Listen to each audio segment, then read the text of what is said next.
ஸ்கின்னுக்காக நிறைய விஷயத்த நீங்க எடுத்துக்கிறீங்க. ஆனா உங்க கண்ணுக்காக என்ன எடுத்துக்கிறீங்க? அது தெரிஞ்சுக்க இந்த வீடியோவ ஃபுல்லா பாருங்க. ஸ்கின்னுக்காகவும், ஹேருக்காகவும் நிறைய விட்டமின்ஸ நம்ம எடுத்துக்கிறோம். ஆனா கண்ணுக்காக என்னென்ன எடுத்துக்கலாம் அப்படின்னு சொல்றேன். நோட் பண்ணிக்கோங்க. 1 எல்லாருக்கும் தெரிஞ்ச விட்டமின் ஏ. இது லோ லைட்டிங்லயும் நல்லா தெளிவா பார்க்க யூஸ்ஃபுல்லா இருக்கும்.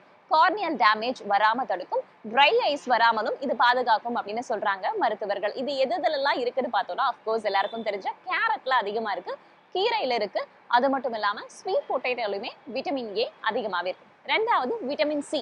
இது பவர்ஃபுல்லான ஆன்டி ஆக்சிடென்ட்டுங்க. உங்களுக்கு கேட்ராக்டல் ரிஸ்க் வராம இது பாதுகாக்கிறதுக்கான வாய்ப்பு இருக்கு. அதே மாதிரி ஏஎம்டி அப்படின்னு சொல்லக்கூடிய ஏஜ் ரிலேட்டட் மெர்குலர் டீஜெனரேஷன் அப்படின்ற ரிஸ்க் வராமையும் இது பாதுகாக்கிறதுக்கான வாய்ப்புகள் இருக்கு. விட்டமின் சி அப்படின்னு எடுத்துக்கிட்டோம்னா எலுமிச்சம் பழம்ல இருக்கு. உங்களுக்கு கொய்யா பழம் கூட நம்ம எடுத்துக்கலாம். ஆரஞ்சு எடுத்துக்கலாம். காட்டு நெல்லிக்காவும் அதிகமாவே எடுத்துக்கலாம். 3வது பார்த்தோம் அப்படின்னா விட்டமின் இ. எப்பவுமே பொதுவா ஸ்கின்னுக்காக தான் விட்டமின் இ எடுத்துக்குவாங்க. ஆனா நம்மளுடைய கண்ணுக்குமே விட்டமின் இ ரொம்பவுமே நல்லதுங்க. இது நம்ம எதுல இருக்கு அப்படின்னு பார்த்தோம்னா நட்ஸ்ல இருக்கு, சீட்ஸ்ல இருக்கு. இந்த மாதிரியான நிறைய விஷயங்களை நம்ம விட்டமின் இக்காக எடுத்துக்கலாம்.